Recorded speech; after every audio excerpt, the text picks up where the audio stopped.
तीन किस्म की औरतें कभी अपना घर नहीं बसा सकती। क्या कहीं आपकी बीवी भी इन तीन औरतों में शामिल तो नहीं? तीन किस्म की औरतें कभी भी अपना घर नहीं बसा सकती। पहली औरत ये है। मोहतरम नाजरीन, आज हम एक ऐसे मौजू पर बात करने जा रहे हैं जो सिर्फ औरतों के लिए ही नहीं बल्कि मर्दों के लिए भी आंखें खोलने वाला है। तीन किस्म की औरतें कभी अपना घर नहीं बसा सकती। ये वो जुमला है जो कानों को चौंका देता है, दिल को दहला देता है और सोचने पर मजबूर करता है कि आखिर वो तीन औरतें कौन सी हैं, कौन सी अदात हैं जो एक औरत को ज़िंदगी भर का सहारा खोने पर मजबूर कर देती हैं, और वो कौन से रवैये हैं जो एक हंसता बसता घर लम्हों में उजाड़ देते हैं। क्या आपने कभी देखा है कि बाज़ औरतें चाहे कितनी भी हसीन हों, चाहे जहेज़ लेकर आएँ या खाली हाथ, चाहे इनके पास इल्म हो या जहालत, लेकिन इनका घर कभी आबाद नहीं रहता। शोहर के साथ ताल्लुक़ टूट फूट का शिकार रहता है, ससुराल में इज़्ज़त नहीं बनती और आखिरकार वही औरत तन्हाई और अफसोस का शिकार बन जाती है। आखिर क्यों? क्या ये किस्मत का खेल है या इन औरतों की अपनी गलतियों का नतीजा? क्या आपने गौर किया कि कुछ औरतें अपनी ज़ुबान के कड़वे बोल से, अपने रवैये की सख्ती से या अपनी खुद गर्जी से ना सिर्फ शोहर का दिल तोड़ती हैं बल्कि अपनी औलाद का भी मुस्तकबिल अंधेरों में डाल देती हैं?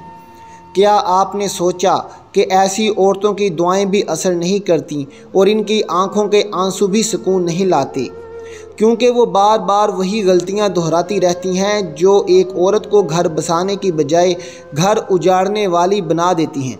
ये मौजू इसलिए भी ख़तरनाक है कि हर औरत ये सुनना चाहेगी कि कहीं वो इन तीन औरतों में शामिल तो नहीं, और हर मर्द ये देखना चाहेगा कि इसकी बीवी या बेटी या बहन कहीं इन आदात का शिकार तो नहीं।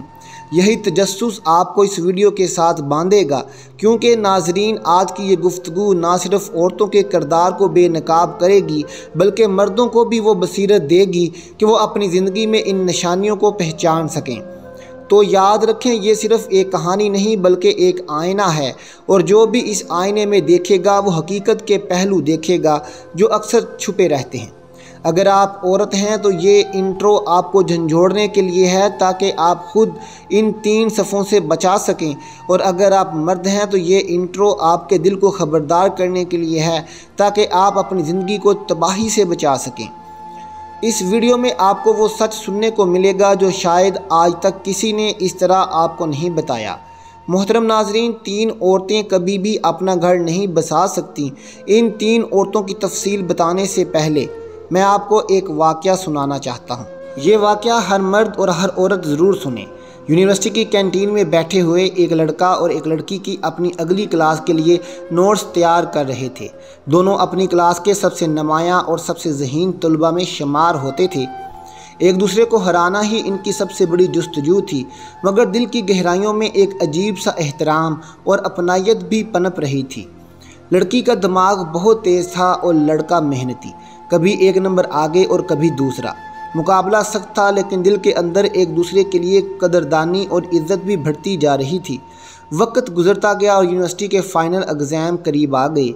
एक दिन लाइब्रेरी में बैठे हुए लड़की ने शोखी से कहा, देखो, अगर मैं टॉप कर गई तो तुम्हें मेरी एक बात माननी होगी। लड़के ने मुस्कुराते हुए कहा, ठीक है, लेकिन अगर मैं टॉप किया तो फिर तुम्हें मेरी शर्त माननी होगी। दोनों ने एक दूसरे से हाथ मिलाकर मुआहदा कर लिया। इस दिन के बाद मुकाबले की शिद्दत और भी बढ़ गई। वो दोनों दिन रात मेहनत करने लगे, एक दूसरे को सवालों में सपोर्ट करते, लेकिन दिल में ये सोच भी रखते कि आखिर में फ़तह किसकी होगी। नतीजा आया तो लड़की ने यूनिवर्सिटी में पहली पोजीशन हासिल कर ली। पूरे हाल में तालियों की गूंज थी। उस्ताद खुश थे, दोस्त अहबाब मुबारकबाद दे रहे थे। इस हजूम में लड़की ने अपने दोस्त को धीरे से याद दिलाया, तुम्हें मेरी शर्त याद है? लड़के ने बगैर झिझक के कहा, हाँ याद है, जो कहोगी मानूंगा। लड़की ने कहा, मैं तुमसे शादी करना चाहती हूँ। लम्हा भर खामोशी छा गई। फिर लड़के ने हल्की मुस्कुराहट के साथ कहा, अगर ये तुम्हारी शर्त है तो मैं इसे पूरा करूँगा। यूँ इन दोनों की शादी की तैयारियां शुरू हो गईं। रिश्तेदार हैरान थे कि यह तलीमी मुकाबला एक अज़दवाजी बंधन में बदल गया।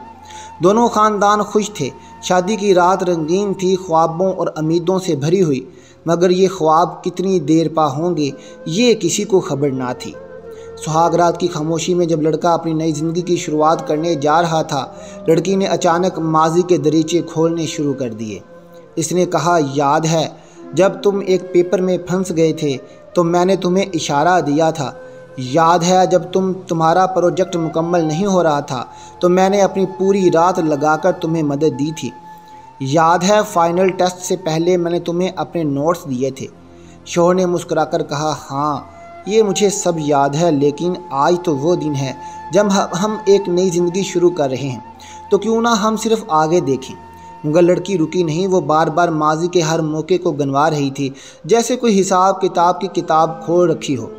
शोर के दिल में चुभन होने लगी। इसे महसूस हुआ कि ये मोहब्बत नहीं बल्कि एक कर्ज है जो बार बार याद दिलाया जा रहा है। शादी के दूसरे दिन से इन दोनों के दरमियान एक अनदेख दीवार खड़ी होने लगी। शोर सोचता था, क्या मेरी बीवी मुझे हमेशा ये जताती रहेगी कि मैं इसका मकरूज़ हूँ। दिन गुजरते गए मगर लड़की की आदत नहीं बदली।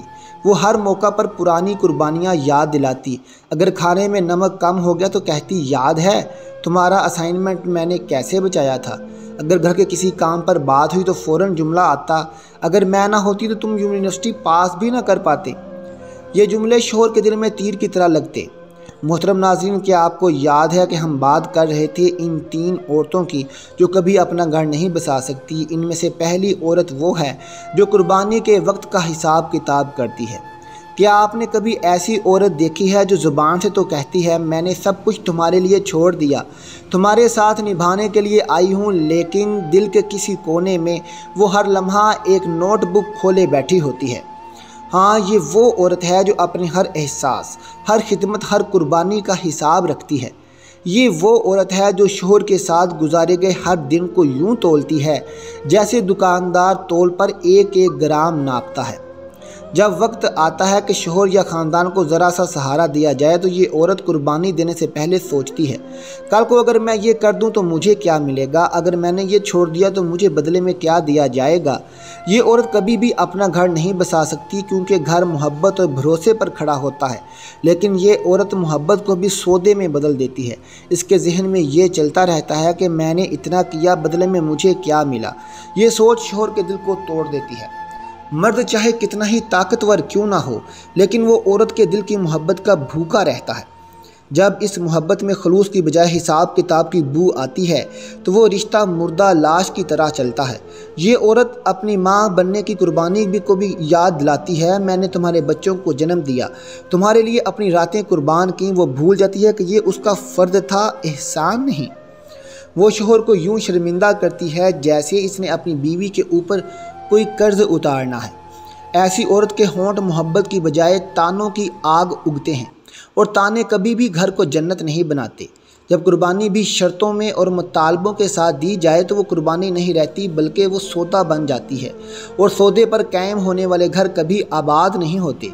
ये औरत जितनी भी खुशनुमा हो, जितनी भी अक्लमंद हो, लेकिन जब इसका हर कदम मैंने ये किया तुमने क्या दिया कि फ़ाइल में दर्ज होता है तो आहिस्ता आहिस्ता इसका घर रेज़ा रेज़ा होकर बिखर जाता है। सोचिए, वो औरत जो अपनी जान, वक़्त और जज्बात को अल्लाह के लिए कुर्बान करने के बजाय शोहर के सामने रसीद बनकर रख दे, क्या वो कभी सुकून हासिल कर सकती है? नहीं। ये औरत ना खुद सुकून पाती है, ना शोहर को सुकून देती है। इसका घर एक तवाज़न गुमशुदा कश्ती की तरह होता है जो हर लहर में डोलता है और आखिरकार डूब ही जाता है। जो औरत कुर्बानी के वक्त हिसाब किताब करती है वो घर तो बना सकती है मगर वो कभी उसमें अमन, उसमें गर्म आगोश, उस बेसाख्ता हंसी की छतरी नहीं सजा सकती जो एक रहायश को घर बनाती है। इसका घर हमेशा नीम तामीर, नीम टूटा हुआ महसूस होता है। बैरूनी सजावट तो कहीं मिल सकती है मगर दिल का घर हमेशा वीरान रह जाता है। 3 औरतें कभी भी अपना घर नहीं बसा सकती। इसमें से दूसरी औरत वो है जो अपनी औलाद को शोहर के ख़िलाफ़ खड़ा कर देती है। ये औरत बज़ाहिर माँ कहलाती है लेकिन अपनी ज़ुबान और अपने रवैये से अपने ही हाथों अपनी औलाद के मुस्तकबिल को बर्बाद करती है। घर की बुनियाद हमेशा एतमाद, मोहब्बत और इज़्ज़त पर कायम होती है, लेकिन जब औरत अपने बच्चों के सामने शोहर की तज़लील शुरू कर देती है, इसके फ़ैसलों को कमज़ोर साबित करती है और हर छोटी बड़ी बात पर इसकी शिकायत करती है, तो वो दरअसल दीवारों के बीच वो दीमक छोड़ देती है जो आहिस्ता आहिस्ता पूरे घर को खा जाती है। जब बच्चे अपनी माँ को अपने बाप के ख़िलाफ़ बोलते देखते हैं तो इनके दिल में बाप की वो इज़्ज़त कभी पैदा नहीं होती, बल्कि नफ़रत का बीज बो दिया जाता है और यही बीज आगे चलकर पूरे ख़ानदान को बखेर देता है। ऐसी औरत अपने घर की तबाही की जड़ खुद बन जाती है, क्योंकि वो भूल जाती है कि बाप की इज़्ज़त सिर्फ शोहर की इज़्ज़त नहीं बल्कि पूरे ख़ानदान का सुतून है। जब माँ बच्चों के जहन में ये डाल देती है कि तुम्हारे बाप की कोई अहमियत नहीं, वो सख्त है, वो गलत है, वो तुम्हारी परवाह नहीं करता, तो वो बच्चों को बागी बना देती है। बच्चे फिर बाप की किसी बात को मानने की बजाय माँ के इशारों पर चलने लगते हैं। नतीजा ये होता है कि शोहर अपने ही घर में पराया महसूस करता है, औलाद इसे अपना दुश्मन समझती है और औरत अपनी ज़ुबान से ऐसा जहर घोलती है जिसका इलाज फिर कोई नहीं कर पाता। ये औरत कभी सोचती नहीं कि इसका ये रवैया सिर्फ शोहर को तोड़ता नहीं बल्कि औलाद को भी उम्र भर के लिए कमज़ोर बना देता है। वो बच्चे जो अपने वालिद के ख़िलाफ़ खड़े कर दिए जाते हैं, इनकी शख्सियत हमेशा अधूरी रहती है। ना वो ज़िंदगी में मजबूती से फ़ैसला कर पाते हैं, ना ही इनके दिल में एतमाद बाकी रहता है।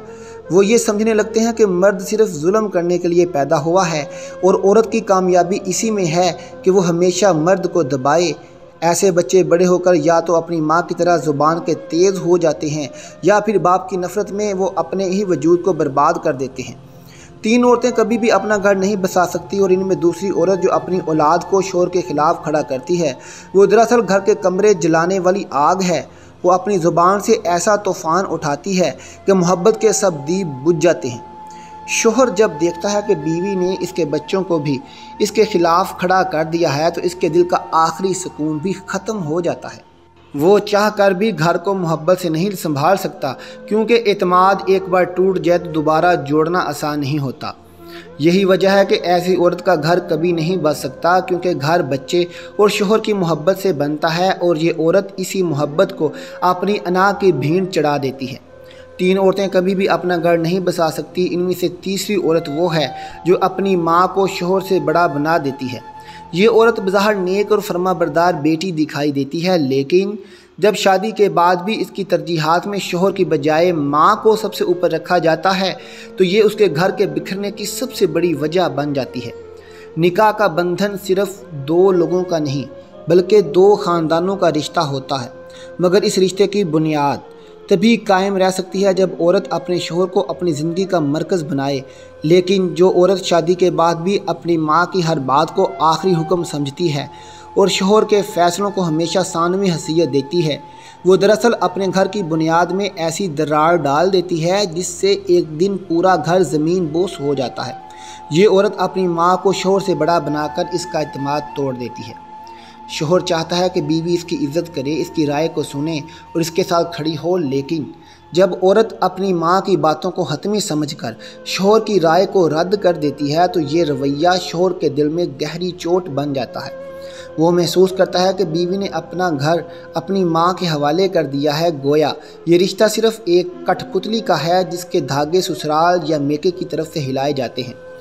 नतीजा ये होता है कि शोहर आहिस्ता आहिस्ता दूर होने लगता है। वो मोहब्बत और एतमाद के दरवाज़े बंद कर लेता है और ये बीवी अपनी ही ज़िद और अंधी अकीदत की वजह से तन्हा हो जाती है। 3 औरतें कभी भी अपना घर नहीं बसा सकती और इनमें से तीसरी औरत जो अपनी माँ को शोहर से बड़ा बनाती है, वो सिर्फ एक घर नहीं बल्कि अपनी आने वाली नस्लों की ज़िंदगी भी बर्बाद कर देती है। ऐसी औरत के बच्चे हमेशा माँ और नानी के दरमियान उलझ कर रहते हैं। वो ये समझ ही नहीं पाते कि असल फ़ैसला किन कुव्वत इनके वालिद की है या नानी की। जब माँ अपने बच्चों के सामने बार बार कहती है कि मेरी माँ ने कहा है इसलिए ये होगा, तो बच्चे भी बाप को कमज़ोर समझने लगते हैं। वो जान लेते हैं कि इस घर का असल मालिक उनका वालिद नहीं बल्कि नानी है। यही सोच आगे चलकर बच्चों के दिल में बाप की इज़्ज़त ख़त्म कर देती है और एक ऐसा घर जहाँ शोहर की इज़्ज़त ना हो वो कभी पुरसकून और आबाद नहीं रह सकता।